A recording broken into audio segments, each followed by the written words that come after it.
മക്കളെ, അപ്പോൾ എൻ്റെ കുട്ടികളുടെ എല്ലാവരുടെയും റിസൾട്ടൊക്കെ വന്നു. ഇപ്പോൾ നമ്മൾ ഏറ്റവും കൂടുതൽ ചിന്തിച്ചുകൊണ്ടിരിക്കുന്നത് അല്ലേ, +1 സയൻസ് കിട്ടണമെന്നുണ്ടെങ്കിൽ നമുക്ക് എത്ര A+ ആണ് വേണ്ടത്? ഇപ്പോൾ നിങ്ങളെല്ലാവരും പലരും നമുക്ക് മെസ്സേജൊക്കെ അയക്കാറുണ്ട്, പേഴ്സണലി ആയിക്കോട്ടെ അല്ലെങ്കിൽ നമ്മുടെ കമൻറ്റ് സെക്ഷനിലൊക്കെ. പക്ഷേ എനിക്ക് ഇത്ര A+ ആണുള്ളത്, ഇപ്പോൾ കോമ്പറ്റീഷൻ ഹൈ അല്ലേ, എനിക്ക് സയൻസ് കിട്ടുമോ, ഞാൻ ആഗ്രഹിച്ച സ്കൂളിൽ കിട്ടുമോ, അങ്ങനെ പല കൺഫ്യൂഷൻസിലായിരിക്കും എൻ്റെ മക്കളുണ്ടാവുക. അപ്പോൾ അതിനുള്ളൊരു ഉത്തരവാണ് ഈ ഒരു വീഡിയോയിലുള്ളത്. ഓക്കെ, അപ്പോൾ അതിന് മുൻപായിട്ട് ഇനിയിപ്പോൾ നിങ്ങൾ ഏതൊരു എന്താ പറയുക സ്കൂളിൽ കിട്ടിയാലും നിങ്ങൾ ആഗ്രഹിക്കുന്ന സ്കൂളിൽ തന്നെ കിട്ടട്ടെ എന്ന് മിസ് ആഗ്രഹിക്കുകയാണ്. ഓക്കെ, അതേപോലെ തന്നെ നിങ്ങൾക്ക് ആഗ്രഹിക്കുന്ന സ്ട്രീം തന്നെ കിട്ടട്ടെ. ഇനി നിങ്ങൾ സയൻസ് അല്ലെങ്കിൽ കൊമേഴ്സ് ആണ് എടുക്കാൻ ആഗ്രഹിക്കുന്നതെന്നുണ്ടെങ്കിൽ തീർച്ചയായിട്ടും എൻ്റെ കുട്ടികൾ ട്യൂഷൻ സെലക്ട് ചെയ്യുന്നുണ്ടാവുമല്ലോ.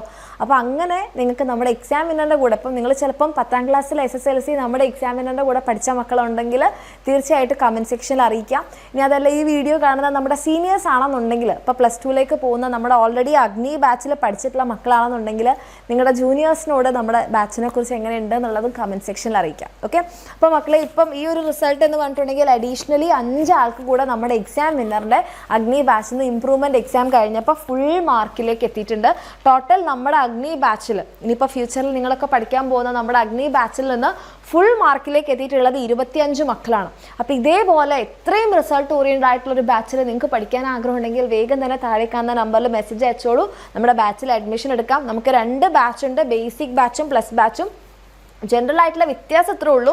പ്ലസ് ബാച്ചിലാണെന്നുണ്ടെങ്കിൽ full book set plus question bank plus നമ്മുടെ റിവിഷൻ ബാച്ച് കിട്ടും.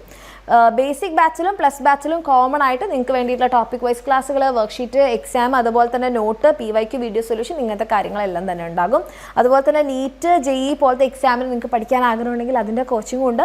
അപ്പോൾ എന്തായാലും വേണ്ടവരാണെങ്കിൽ എന്ത് ചെയ്യുക, താഴെ കാണുന്ന നമ്പറിൽ മെസ്സേജ് ചെയ്യാം. ഓക്കെ, ഇനി എത്ര A+ കിട്ടിയാൽ നിങ്ങൾക്ക് സയൻസ് കിട്ടും?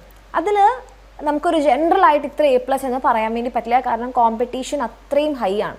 അപ്പം ഞാൻ നിങ്ങളോട് ചോദിക്കുകയാണ്, നിങ്ങൾ ട്യൂഷൻ ഏതെടുക്കും സെലക്ട് ചെയ്യുന്നത് ചോദിച്ചു കഴിഞ്ഞാൽ നിങ്ങൾ പറയും ഏറ്റവും റിസൾട്ട് ഓറിയൻറ്റഡ് ആയിട്ടുള്ള സ്ഥലത്താണ് ഞാൻ പഠിക്കുക. അപ്പം പലരുടെയും ചോയ്സ് മിക്കവാറും എക്സാമിനർ ആയിരിക്കും. കാരണം എന്താ, നമ്മുടെ എക്സാമിനറിൽ അത്രയും റിസൾട്ട് ഉണ്ട് അല്ലേ. പക്ഷേ നമ്മുടെ ബാച്ചിൽ നോക്കുകയാണെങ്കിൽ നമുക്ക് അങ്ങനെ സീറ്റിൻ്റെ നമ്പർ ഇല്ല അല്ലേ. നമുക്ക് ഓൺലൈൻ ആയതുകൊണ്ട് തന്നെ എത്ര മക്കൾക്ക് വേണമെങ്കിലും വരാൻ പറ്റും. പക്ഷേ സ്കൂളുകളെ സംബന്ധിച്ചിടത്തോളം നിങ്ങൾ എന്തുകൊണ്ടായിരിക്കും ഒരു സ്കൂൾ തന്നെ വേണം, ആ സ്കൂളിൽ തന്നെ സയൻസ് പഠിക്കണമെന്ന് പറയുന്നത്? മിക്കവാറും ഒന്നുകിൽ നിങ്ങളുടെ വീട്ടിനടുത്തുള്ളതുകൊണ്ടായിരിക്കും. ഇനി അതല്ല എന്നുണ്ടെങ്കിൽ അവിടെ ഭയങ്കര റിസൾട്ട് ഉണ്ടാവും, നന്നായിട്ട് പഠിപ്പിക്കുന്ന ടീച്ചേഴ്സ് ഉണ്ടാവും, അങ്ങനത്തെ കാര്യങ്ങളൊക്കെ ഉണ്ടാവും അല്ലേ. ഇപ്പോൾ ഇവിടെ 3 സ്കൂളുകൾ എടുക്കാം നമുക്ക്. ഈ 3 സ്കൂളിൽ നോക്കുകയാണെങ്കിൽ വിജയശതമാനം ഭയങ്കര ഹൈ ആണ്. അതായത് ഇപ്പോൾ ടോട്ടൽ നോക്കുകയാണെങ്കിൽ ഇപ്പോൾ ഒരു 100 കുട്ടികളുണ്ടെന്നുണ്ടെങ്കിൽ അതിൽ ഏകദേശം 90 കുട്ടികൾക്കും നല്ല റിസൾട്ട് ഉണ്ട് എന്ന് കരുതാം. ഇപ്പോൾ ഇവിടെ നോക്കുകയാണെന്നുണ്ടെങ്കിൽ അത്രയില്ല. അപ്പോൾ ഒരു 100 കുട്ടികളെടുക്കുകയാണെങ്കിൽ ഒരു 80 കുട്ടികൾക്ക് മാത്രമേ എന്തുള്ളൂ, പാസ്സാവുന്നുള്ളൂ, അല്ലെങ്കിൽ ഫുൾ മാർക്കൊക്കെ കിട്ടുന്നുള്ളൂ. ഫുൾ മാർക്ക് വേണ്ട, പാസ്സാവുന്ന എടുക്കാം. ഓക്കെ, 100 കുട്ടികളുണ്ടെങ്കിൽ 90% കുട്ടികളും പാസ്സാവുന്നുണ്ട് എന്ന് കരുതാം. അല്ലെങ്കിൽ ഇവിടെയാണെന്നുണ്ടെങ്കിൽ 80% ഉള്ളൂ, ഇവിടെയാണെന്നുണ്ടെങ്കിൽ തീരെ ഇല്ല, ഏകദേശം 50%ഒക്കെയാണ് വിജയശതമാനം എന്ന് കരുതാം ഈ സ്കൂൾ. നിങ്ങൾ ഏതാ ചൂസ് ചെയ്യുക? ഡെഫിനറ്റായിട്ട് നമ്മളുടെ ഫ്യൂച്ചറൊക്കെ നോക്കിയിട്ട് നമ്മളെല്ലാവരും പറയും നമുക്ക് ഈ ഒരു സ്കൂൾ തന്നെ മതി എന്ന് പറയും അല്ലേ. അപ്പോൾ അത് നിങ്ങൾ മാത്രമല്ല ചിന്തിക്കുന്നത്, എല്ലാ കുട്ടികളും അങ്ങനെ തന്നെ ആയിരിക്കില്ലേ ചിന്തിക്കുന്നത്. എല്ലാവരും ഏറ്റവും നല്ല സ്ഥലത്ത് പഠിക്കാനായിരിക്കും ആഗ്രഹിക്കുന്നത്. അപ്പോൾ ഇവിടെ എന്തായിരിക്കും, കോമ്പറ്റീഷൻ ഹൈ ആയിരിക്കും. ഇനി വേറൊരു പ്രശ്നം കൂടി ഇവിടെ ഉള്ളത്, ഈ സ്കൂളിൽ എന്തായാലും ഒരു ഹൈസ്കൂൾ ഉണ്ടാവും. ആ ഹൈസ്കൂളിലും ഫുൾ A+ ഒക്കെ കിട്ടിയ മക്കളുണ്ടാകും. അവരും ഇവിടെ തന്നെ ആയിരിക്കില്ലേ പഠിക്കാൻ ആഗ്രഹിക്കുന്നുണ്ടാവാം അല്ലേ. അപ്പോൾ അവിടെ നിന്നുള്ള കുട്ടികൾക്ക് എന്താണ് പരിഗണന കൂടുതലുണ്ടാകും. കാരണം അതേ സ്കൂളിൽ പഠിച്ച കുട്ടികൾക്ക് ബോണസ് പോയിന്റ് ഉണ്ടാവും. അപ്പോൾ അവർക്കായിരിക്കും ഇവിടെ കിട്ടാനുള്ള കൂടുതൽ ചാൻസ് ഉണ്ടാവും. പിന്നെ ബാക്കിയുള്ള സീറ്റുകളായിരിക്കും നിങ്ങൾക്ക് കിട്ടാൻ ചാൻസ് ഉള്ളത്. ഓക്കെ, അപ്പോൾ അവിടെ എന്ന് പറഞ്ഞിട്ടുണ്ടെങ്കിൽ A+കൾ ഇപ്പോൾ നിങ്ങളിപ്പോൾ ബാക്കി ഒരു 10 സീറ്റ് ഉണ്ടെന്ന് കരുതാം. ആ 10 സീറ്റിലേക്ക് വരുന്ന 10 കുട്ടികൾക്കും ഫുൾ A+ ആണെങ്കിലോ? ഓക്കെ, അല്ലെങ്കിൽ അവിടേക്ക് ഒരു 20 കുട്ടികൾ അപ്ലൈ ചെയ്തിട്ടുണ്ട്, 20 കുട്ടികൾക്ക് ഫുൾ A+ ആണെന്നുണ്ടെങ്കിലോ? ഓക്കെ, അപ്പോൾ ഫുൾ A+കൾ മാത്രം വെച്ചിട്ട് നമുക്കൊരു സ്കൂളിൽ സയൻസ് കിട്ടുമോ കൊമേഴ്സ് കിട്ടുമോ നമുക്ക് പറയാൻ വേണ്ടി പറ്റില്ല. അതിനെ മാറ്റർ ചെയ്യുന്ന മറ്റൊരു ഘടകമാണ് ഈ ബോണസ് പോയിന്റ് എന്ന് പറയുന്നത്. ഇപ്പോൾ മിസ് പറഞ്ഞില്ലേ, 20 കുട്ടികൾ അപ്ലൈ ചെയ്തു, 20 കുട്ടികൾക്കും ഫുൾ A+ ആണ്. അപ്പോൾ നമ്മൾ എന്ത് ചെയ്യും?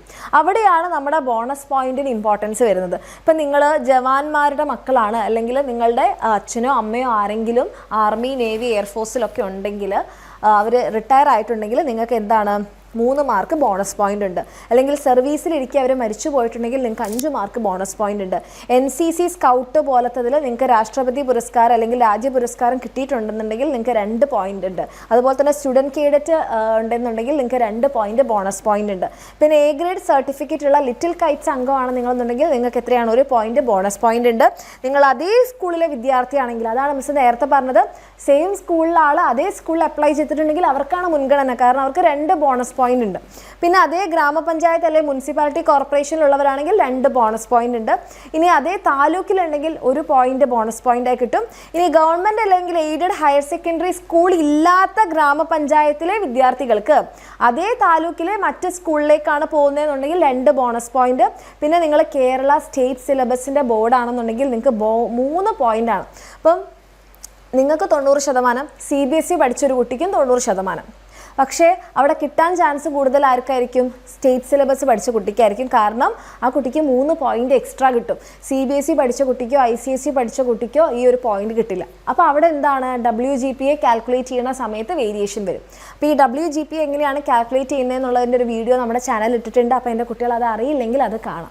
അപ്പോൾ അവിടെയാണ് നമ്മുടെ വ്യത്യാസം മറ്റൊന്ന് വരുന്നത്. ഓക്കെ, ഇതാണ് നമ്മുടെ WGPA കാൽക്കുലേറ്റ് ചെയ്യേണ്ടത്. നിങ്ങളുടെ academic value part plus bonus value പാർട്ടാണ്. അപ്പോൾ ഇത് രണ്ടും കൂടി ആഡ് ചെയ്തിട്ടാണ് ഈ WGPA. ഇതിൻ്റെ ബേസിസിലാണ് നിങ്ങൾക്ക് ഒരു സ്ഥലത്ത് അലോട്ട്മെൻറ്റ് കിട്ടുന്നത്. ഓക്കെ, അപ്പോൾ അത് ഡീറ്റെയിൽ ആയിട്ടുള്ളൊരു വീഡിയോ ചെയ്തിട്ടുണ്ട്. അതെൻ്റെ മക്കൾ ചെക്ക് ചെയ്യുക. ഇനി അടുത്തൊരു കാര്യമാണ് സീറ്റ് റിസർവേഷൻ.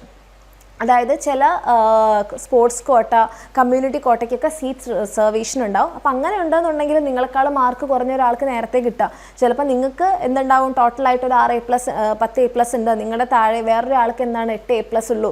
പക്ഷേ അവർക്ക് ഫസ്റ്റ് അഡ്മിഷൻ കിട്ടുന്നുണ്ടെങ്കിൽ ചിലപ്പോൾ അത് കമ്മ്യൂണിറ്റി റിസർവേഷൻ ആയിരിക്കും. അതുപോലെ തന്നെ കോട്ട അഡ്മിഷൻ ഉണ്ട്. സ്പോർട്സ് കോട്ട പോലത്തെയൊക്കെ ആണെന്നുണ്ടെങ്കിൽ പെട്ടെന്ന് അഡ്മിഷൻ കിട്ടും. ഓക്കെ, അപ്പോൾ നമ്മൾക്കൊരു സ്ട്രീം കിട്ടുന്നു അല്ലെങ്കിൽ നമുക്കൊരു സ്കൂൾ കിട്ടുന്നു എന്നുള്ളത് നിങ്ങളുടെ A+നേക്കാൾ കൂടുതൽ ഈ കാര്യങ്ങളൊക്കെ മാറ്റർ ചെയ്യും. ഓക്കെ, അപ്പം ഇവിടെ ഇപ്പം നമ്മൾ നോക്കുകയാണെങ്കിൽ A+കളുടെ ഒരു പൂരമാണ് അല്ലേ. അപ്പോൾ കോമ്പറ്റീഷൻ അത്രയും ഹൈ ആയതുകൊണ്ട് തന്നെ നമ്മൾക്ക് എന്താണ് ഈ പറഞ്ഞ കാര്യങ്ങളും എല്ലാം കൂടെ, കാരണം ടൈ വരാനുള്ള ചാൻസ് കൂടുതലാണ്. അങ്ങനെ ടൈ വരുന്ന സമയത്ത് പിന്നെ ബാക്കിയുള്ള കാര്യങ്ങൾ, ലാംഗ്വേജിൽ ആർക്കാണ് മാർക്ക് കൂടുതൽ, ഫസ്റ്റ് ലാംഗ്വേജിൽ ആർക്കാണ് മാർക്ക് കൂടുതൽ, ഈവൻ നിങ്ങളുടെ ആൽഫബറ്റ് പോലും മാറ്റർ ചെയ്യും. ടൈ വരുമ്പോൾ WGPA ടൈ വരികയാണെന്നുണ്ടെങ്കിൽ നിങ്ങളുടെ ആൽഫബറ്റ് പോലും മാറ്റർ ചെയ്യും. അത്രയും ഇമ്പോർട്ടൻ്റ് ആണ് ഈ ഒരു കാര്യത്തിൽ. അപ്പോൾ അതുകൊണ്ട് നമുക്ക് എത്ര A+ കിട്ടിക്കഴിഞ്ഞാൽ ഈ സ്ട്രീം കിട്ടും, ഈ സ്ഥലം കിട്ടും എന്നുള്ളത് നിങ്ങൾ ഏത് സ്കൂൾ ചൂസ് ചെയ്യുന്നു. നിങ്ങൾക്ക് നല്ല എന്താ പറയുക, നല്ല വിജയശതമാനമൊക്കെ ഉള്ള സ്കൂളാണ് ചൂസ് ചെയ്യുന്നത്, നല്ല ഡിമാൻഡുള്ള സ്കൂളാണെന്നുണ്ടെങ്കിൽ നമുക്കവിടെ കിട്ടാൻ ബുദ്ധിമുട്ടാണ്. പിന്നെ ഈ പറഞ്ഞ റിസർവേഷനും കാര്യങ്ങളും അതിനനുസരിച്ച് വ്യത്യാസം വരുത്തും. ഓക്കെ, അപ്പോൾ എൻ്റെ കുട്ടികൾ ഇതൊന്നും ആലോചിച്ച് ടെൻഷൻ അടിക്കുകയല്ല വേണ്ടത്. നമ്മളിത് ജസ്റ്റ് മനസ്സിലാക്കുക. നമ്മളെക്കാൾ മുൻപ് നമ്മളെക്കാൾ മാർക്ക് കുറഞ്ഞ ഒരാൾക്ക് അഡ്മിഷൻ കിട്ടുന്നുണ്ടെങ്കിൽ ഈ കാര്യങ്ങളൊക്കെ കൊണ്ടായിരിക്കാം. അതിൽ നിങ്ങൾ അപ്ലൈ ചെയ്തതിൽ തെറ്റോ നിങ്ങളുടെ പ്രശ്നമോ നിങ്ങളുടെ കുറ്റമോ ഒന്നും കൊണ്ടല്ല. ഓക്കെ, എന്തായാലും നിങ്ങൾക്ക് എല്ലാ കുട്ടികൾക്കും തന്നെ അഡ്മിഷൻ കിട്ടാനുള്ള കാര്യങ്ങൾ നമ്മുടെ ഗവൺമെൻറ് ചെയ്യുന്നുണ്ടാകും. അപ്പോൾ അതൊന്നും ആലോചിച്ച് എൻ്റെ മക്കളെ ടെൻഷൻ അടിക്കേണ്ട. എന്നാലും നിങ്ങൾക്ക് ഏറ്റവും ബെസ്റ്റായിട്ട് നിങ്ങൾ ആഗ്രഹിക്കുന്ന സ്ട്രീം തന്നെ, നിങ്ങൾ ആഗ്രഹിക്കുന്ന സ്കൂളിൽ തന്നെ കിട്ടട്ടെ എന്ന് വിഷ് ചെയ്യാണ്. ഓക്കെ, അപ്പോൾ ഈ ഒരു വീഡിയോ നിങ്ങൾക്ക് യൂസ്ഫുൾ ആയെങ്കിൽ കമൻറ്റ് സെക്ഷനിൽ അറിയിക്കുക, നിങ്ങളുടെ ഫ്രണ്ട്സിനൊക്കെ ഷെയർ ചെയ്യുക. ഓക്കെ.